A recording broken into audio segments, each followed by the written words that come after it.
Okay, team number 7 coming out in just a few minutes is Spacey Sciences. Spacey Sciences provides end users with a network of innovative, accessible, and customizable remote telescopes that are easy to operate. Their product provides a unique astronomy experience by connecting the exploration of astronomy enthusiasts and fostering their collaboration. So we have here with us presenting Spacey Sciences are Kenny, Caleb, and Hollis. Hello, everyone. I'm Kenneth Cochran. I'm calebAshmoreAdams. And I'm Hollis Neal. We're here representing Spacey Sciences. So, what we do is we bring astronomy to everyone. So who are we? Well, we're a diverse team of about 20 students now. We are the founders of UGA's Small Satellite Laboratory, and we're currently in a space race with Georgia Tech to send a satellite up. That's not what we're going to talk to you today about. We're going to talk to you about our remote-operated telescopes. So how did this even start? Well, in the beginning, I was part of a team. I actually led this team that went to Virginia Tech and competed at a hackathon, which is a group of people who are building products that we're about to showcase to you. And we won. We beat buses of students from Georgia Tech and all the students at Virginia Tech by building a low-cost, remote-operated telescope. So where are we now? We're on our 3rd generation of this remote-operated telescope, and we are nearly ready for production. We just need your help. We're partnered with the Air Force and NASA, and we have partnerships here at UGA to make this happen with faculty and researchers. So next up, I'm sure many of you are wondering, why is this important?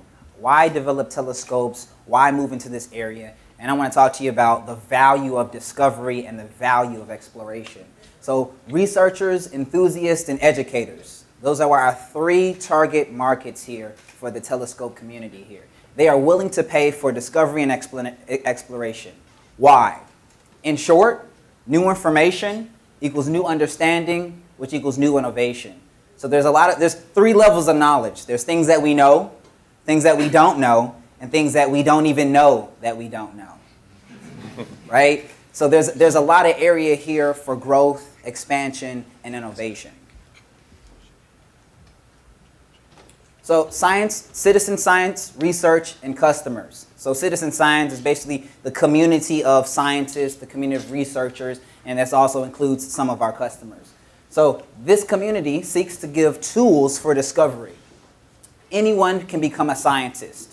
This community is also full of amateur astronomers, people who are striving and aspiring to get into astronomy. Currently, we are seeing a boom in the area of citizen science.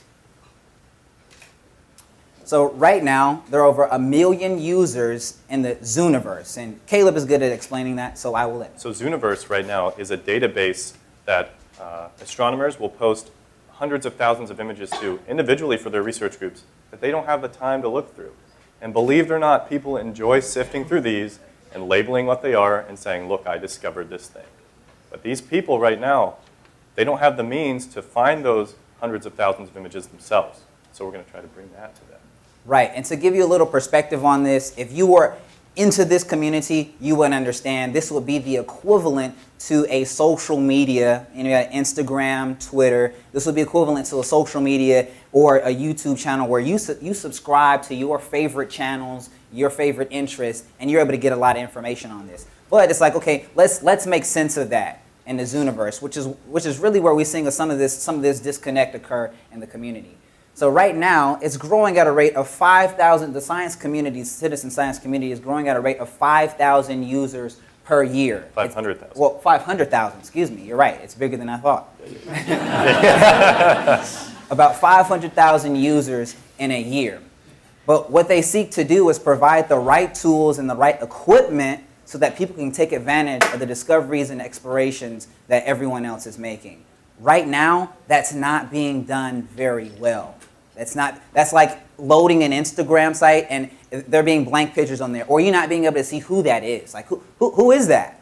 It's like having a social media page where you don't have these answers. And that's because of the lack of tools. The current market doesn't satisfy that. So let's talk about some existing products, right? We see the kind of things that these astronomers will want to purchase, And these are what the high-end astronomers are even going for. The amateur astronomers, I should say, actually not high-end. So we've got one here for $400. You see that you can get some decent technology out of that. You can view what you're looking at on a computer. You can manipulate the image, and you can post it through a very complicated set of standards to some of these other websites that already exist. And then as you see, the remote-operated ones that track, these actually, I shouldn't say they're remote-operated. You have to be there to touch the buttons. They track, and they go all the way up to $10,000, and that's what some of these people are willing to pay. But the unique thing in this is that the DIY building of these types of telescopes has really scaled back because it's getting so expensive to build your own, and it's not really effectively connecting these citizen scientists. So the three things that we will focus on is cost. So we want this to be a value-driven product. We want cost to be low or affordable for people to enter this environment and this territory. Customizability is another aspect of it. So with the open sourcing that we have here, is another aspect of what we want to focus on. But the problem that we see is that it's not a low cost right now. It's not very customizable, and it's not very connected. There's a lack of community currently existing here and in the community. So again, having a social media that doesn't connect you to all the people that you want to be connected to. Having social media that doesn't identify the people that you have in your network. That's similar to what's going on in the scientific community right now. Great. So let's talk about the Spacey Smart Telescope. This is 3D printed. You can access it through a network anywhere if it's plugged in or in your backyard. You can share it with your friends. You see our website, which is currently under development, where you can view where all your space telescopes are around the world. You can lend your space telescope to your friend if you want to. They can share this. This is automatically updating all the data to this site for everyone to see. These are affordable and scalable because they can all communicate with each other and communicate on a network that has never existed before. We even have smaller telescopes that we can sell for even cheaper than those ones I just showed you that communicate with our web application and are actually very, in very high demand from what we were able to tell with our research. So next, more details on smart telescopes. So like I said, cost, we want these to be cheaper. So we are actually able to sell them for about $9,300 cheaper than the average telescope right now. So when we talk about barriers to entry, paying $10,000 for a telescope because you want to discover maybe something that you're interested in, but may not be something that you really can financially do. We want to overcome that barrier. Networking. So this tool, so the Spacey Smart Telescopes are integratable with other tools currently used in the scientific community. So we are providing a tool that has its own benefits, it has its own features, but also integrates to other features and products in the current community as well. And lastly, optimize. So there's increased magnification for more precise discovery. If you're looking into a distant world, a distant land, if you're looking into something you don't know, you want to be able to see it well. In other words, this costs less than the best one I mentioned previously, and it's better technically. So let's talk a little bit about the market size. Kenny, do you want to? Yes, I will expand more on this. So currently, let's talk about the market, the demand. Where is the demand in this market? How is it growing? Is there a market for this? 300 million users for telescopes. Gotcha. There's 2 million amateur astronomers in the United States. The current growth rate for the market for telescopes is 7%.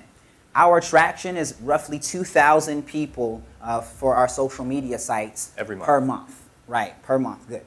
Per month. And there's 1 million users in the Zooniverse. So, and that's growing at, again, the rate of 500,000 users per year.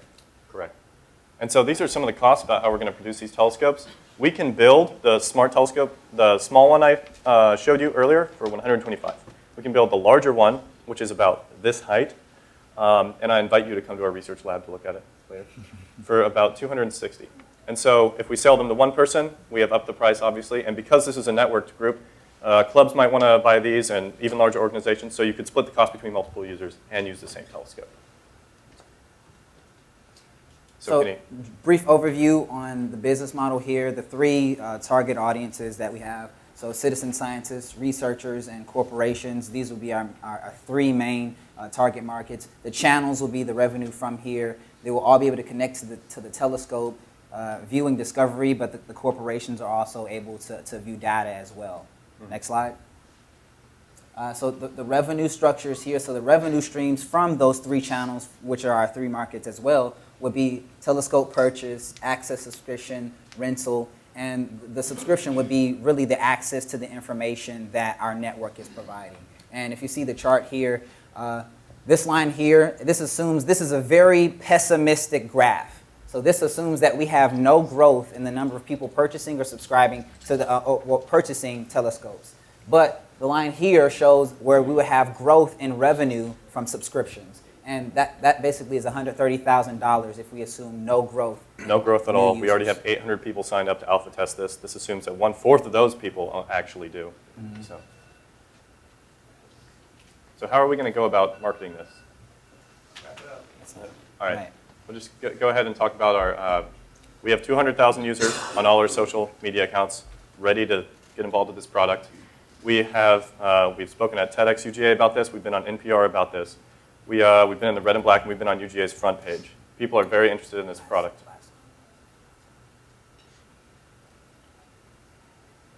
So let's talk about why us. Why should you trust us to do this type of thing? Well, first of all, we never sleep until the job is done. We're going to make this product work. We're going to push it out, and we're very determined to do that. We have 200,000 people that we can talk to make this happen, and we understand the community better than anyone else. Great. Time for questions. Thank you. What's that dude doing over there with the laptop? He is here for some technical questions in the end. That you just in might have. case y'all ask something hard. I'm an engineer on the project, just for, yeah. No, there's nothing crazy going on behind the I scenes. mean, I just have to commend you. I've never, ever seen a pitch in which you had a pessimistic graph and you showed no growth. I mean, like, I literally have not. I've been in hundreds of pitches and I've never seen that. So that's pretty crazy of you. You got our attention. How can you guys actually scale this thing to meet the demand? Because I think you're making a pretty strong case for the demand in a market that exists if you can just service it. So how are you going to scale? So I can talk a little bit about the technical aspects, and if you want to talk about some of the business aspects of that. Well, it's actually kind of easy to scale with the open source movement now, because really what our uniqueness is in terms of our physical engineering design is we're going to have a lot of patents about our printed circuit boards. We're going to have a lot of patents involving our physical design, but we're going to give part of the ability to 3D print these parts to everybody else, and they'll be able to just 3D print them if they want, but what they have to do is they have to use their software, pay our subscription, and get our printed circuit boards as well, if we choose to go that route. Right, and from a business perspective, really focusing on astronomy enthusiasts initially, and servicing the product to them, marketing the product to them as well. They're able to purchase the product, and as that grows, the subscriptions, people are able to, will be able to subscribe to data on the site without necessarily have to purchase the site. So as they continue the subscriptions, that's also a source of revenue. And you don't see any supply chain constraints with printing circuit boards or? I mean, we certainly do, and that's where we need a lot of help. That's where part of this funding would help us, because we actually, and one of the things we weren't able to get to, we have funding allocated to solve those problems. Okay. I thought about a business model where instead of selling the telescopes, you just sell the telescopes are there, you're just selling time to right. So that would be more so on the rental side. So there's an option to rent telescopes as well. So like I don't own a telescope, but say like, buy access. right, I want to have access to that telescope so that I can view some things and even discover my own. I can do that. Aside from that would be the subscription. So if it's like, I don't own a telescope, but I want access to this community. Like I want to be able to get involved and see what's happening out there. I can subscribe and pay that subscription fee and have access to that, right? I might be the only person who got a D in physics in this room. Thank you. I'm confused about what you're selling. Are you selling telescopes? Are you selling an ability for someone to go on their computer and look and see what a telescope is showing? Can they then take a picture? What you talked about subscription fees. What are they subscribing for? And I think the simple answer to that is all of the above. D, right? So that was not a choice. So we're able to sell a telescope. So you purchase a telescope. That's one stream that of you can revenue. then view online. Right. And control online. Right, and so the next will be the subscription. So when all of this information is pooled, we talked about the Zooniverse, so like pooling all the information that people, so you're able to take pictures on your telescope, right? Take pictures on your telescope, upload that to the website.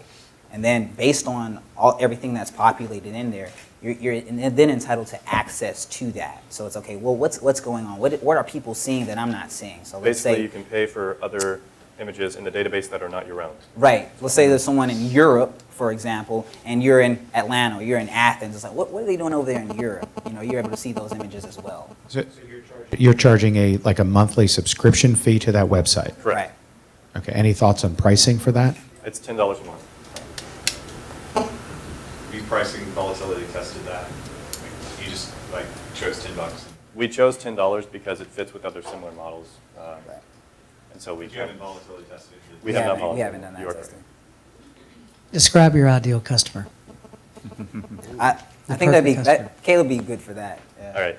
So our ideal customer is someone who is curious but has been intimidated by the barrier to entry. I mentioned first that some of these things cost $10,000 to even get started. And a lot of people, this is a complicated thing that some people don't even think about, how to use a telescope.